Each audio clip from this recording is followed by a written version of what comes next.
dinner with some of the youth in our congregate programs. Did it over a series of days and weeks. And I got to know this fella. I probably ate dinner with him 3 times. But we were having difficulty finding a place for him to go, and he couldn't go home. And so finally we found a level of care that could suit his needs that was not as restrictive. And so it was time for him to go, and I stopped by to say goodbye to him. And he gave me one of his Matchbox scars. And what it impressed upon me is that these youth have so little, and yet they can still have the capacity to be generous. All of his items fit in a single suitcase, and he was able to give one to somebody who apparently had made an impression on him. And it just made me feel good. I had fostered a young girl for several years, and about 2 years into that journey, we were approaching Mother's Day. She gave me a card, and in the card wrote how much she appreciated me and the things that I had been able to help her with and do for her. And that was just such an awesome feeling for me. 50 years ago, we had a promotion where we filled a car full of candy. When the promotion was all over, I had a car full of candy that I wasn't really certain of what to do with. And someone suggested that I bring it up to the House of Good Shepherd and give it to the kids up here.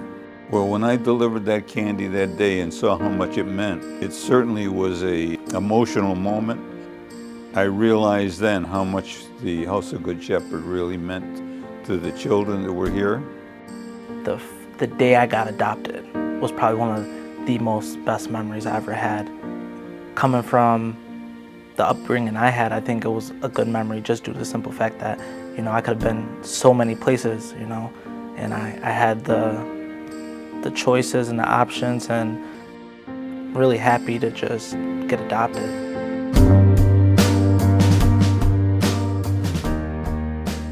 When I first came, we were primarily a residential agency with almost everything here on campus. Very small foster care program, small education program.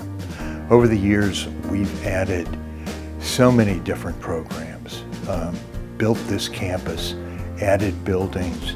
So the changes have been very dramatic. We transitioned to a more therapeutic milieu, a more therapeutic approach to our children, because I believe more in that type of approach than even medications. And I'm a child psychiatrist, so it's a better way of dealing with their pain and their past trauma. Yes, I have seen positive changes. I think administration and management and actually the whole team has allowed us to have a say at the table, so to speak, with these children. I think they're extremely open to allowing us to do things outside the box. My number one thing, it does change their lives, it does, and we see that. I remember when I was here, we had 5 group homes out in the community, and in 1 year we had to close them all and find different treatment programs for the 50 kids that were in those. That was a big adjustment, but that's the kind of thing that you have to be able to do in order to be successful, in order to meet the needs of your community. The most important thing is the child. It's not my ego, it's not my degree, it's not my diploma, it's not the foster parents, or it's not the other staff, ego or ideas. No, it's the child. Some of the steps that we're taking to create organizational resilience really come down to, first, having a sustainable business model so we can continue to provide care for the youth that we're committed to. And secondly, I would say that we have to be willing to reinvent ourselves when new needs emerge or new opportunities emerge to serve this population of kids. And I would say lastly, but probably most importantly, we need a workforce of people and a bunch of foster parents that are willing to run through a brick wall for a kid. And if you do that, we'll be around here forever.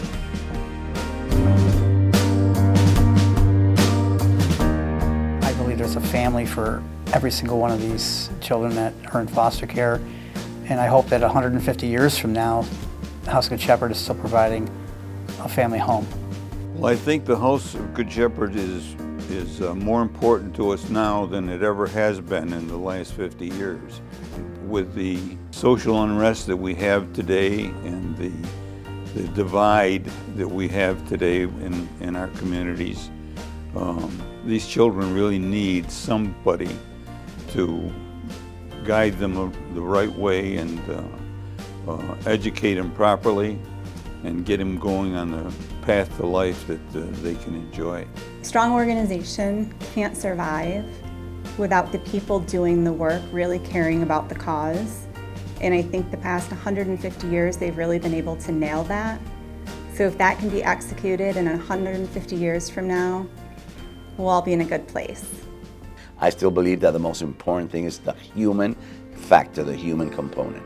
And I believe that the House of Good Shepherd, as long as they continue to hire and train staff that truly care for the well-being of that teenager, of that child, for the future of that population, that's going to be the greatest tools that the House of Good Shepherd will have 150 years, 300 years from now, regardless of what improvement we can find in technology or in techniques or in laboratories or x-rays or even medication. 150 years from now, the agency definitely should still be providing kids that are just reaching out with open arms, that need that love and support. That definitely make me happy knowing that the ones that can't talk have a voice. In 150 years, I hope that we remain committed, wholly committed, to serving the most vulnerable children in any of our communities. I think that there are plenty of opportunities to go in different directions, to serve different people, or to do it different ways. But I think that they need us.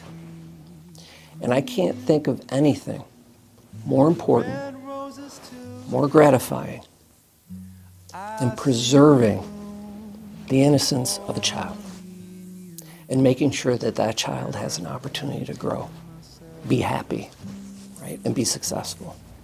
So I hope that we remain focused on that in 150 years. I see skies of blue and clouds of white, the bright blessed day and the dark sacred night, and I think to myself, what a wonderful world.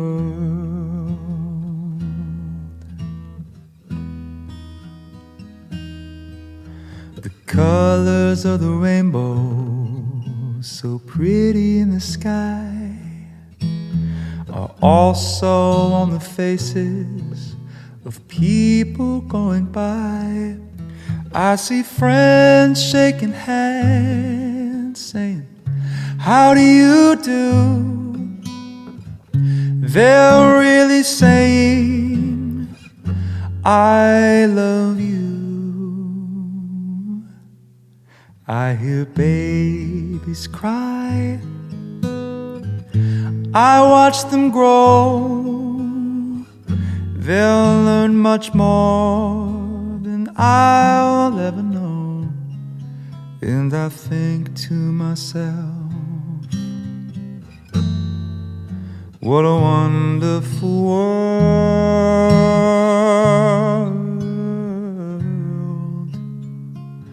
And I think to myself,